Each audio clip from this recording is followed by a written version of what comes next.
देश की सबसे बड़ी मेडिकल प्रवेश परीक्षा नीट को लेकर एक बार फिर से बड़ा विवाद सामने आया है। 3 मई को आयोजित परीक्षा में कथित पेपर लीक मामले की जांच अब सीबीआई के हाथों में है।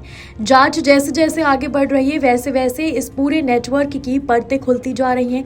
शुरुआती जांच में सामने आया है कि कथित पेपर लीक की साजिश दिवाली के आसपास ही रची गई थी और लाखों रुपए में सवालों की डील हुई थी। जांच एजेंसियों के मुताबिक गिरोह ने दावा किया था कि परीक्षा में आने वाले 143 सवाल पहले से उपलब्ध कराए जाएंगे। इसी भरोसे पर राजस्थान में करीब 45 लाख रुपए तक की डील हुई। बताया जा रहा है कि महाराष्ट्र के अहिल्याबाई नगर निवासी धनंजय नाम के युवक से ये पेपर सौरभ खन्नार तक पहुंचा और फिर हरियाणा के यश यादव के जरिए राजस्थान तक नेटवर्क सक्रिय हुआ। दिनेश और मांगीलाल ने आधी रकम एडवांस में दी थी, जबकि बाकी भुगतान परीक्षा के बाद होना तय था। सूत्रों के अनुसार परीक्षा के बाद जब सवालों का मिलान किया गया तो करीब 120 से 130 प्रश्न ही समान पाए गए।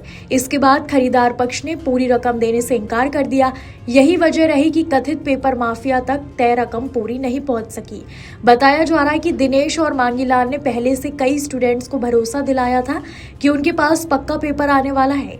पिछले साल इलाके के कई छात्रों के चयन के बाद स्थानीय स्तर पर इस नेटवर्क पर भरोसा भी बढ़ गया था। जांच में ये भी सामने आया है कि इस बार गिरोह ने सीधे पेपर लीक करने के बजाय उसे गैस पेपर के रूप में फैलाया।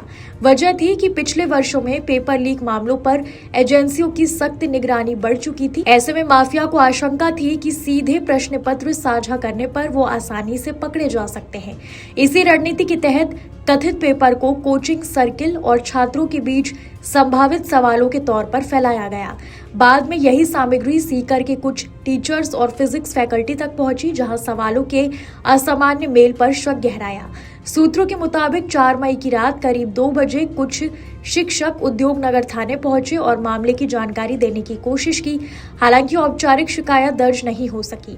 बाद में मामला एनटीए तक पहुंचा, जहां से सूचना खुफिया एजेंसियों और जांच टीमों को साझा की गई। इसके बाद कई स्टूडेंट्स और संदिग्धों को हिरासत में लेकर पूछताछ शुरू हुई। जांच एजेंसियों का दावा है कि पेपर टेलीग्राम और व्हाट्सएप जैसे प्लेटफॉर्म्स के जरिए बड़ी संख्या में छात्रों तक पहुंचा था। शुरुआत में जहां इस कथित पेपर डील की कीमत लाखों रुपए में थी, वहीं परीक्षा से ठीक पहले यही सामग्री बेहद कम दामों में बांटी जाने लगी।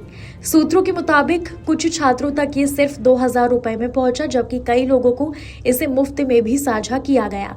अब सीबीआई इस पूरे नेटवर्क की कड़ियों को जोड़ने में जुटे हैं।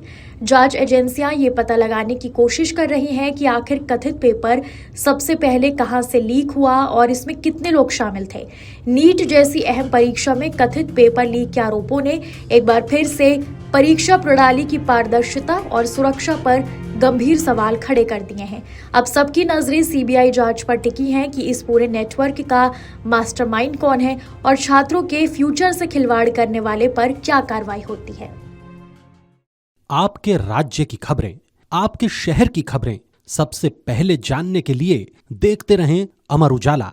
चैनल को सब्सक्राइब जरूर कर लें और पाएं हर अपडेट।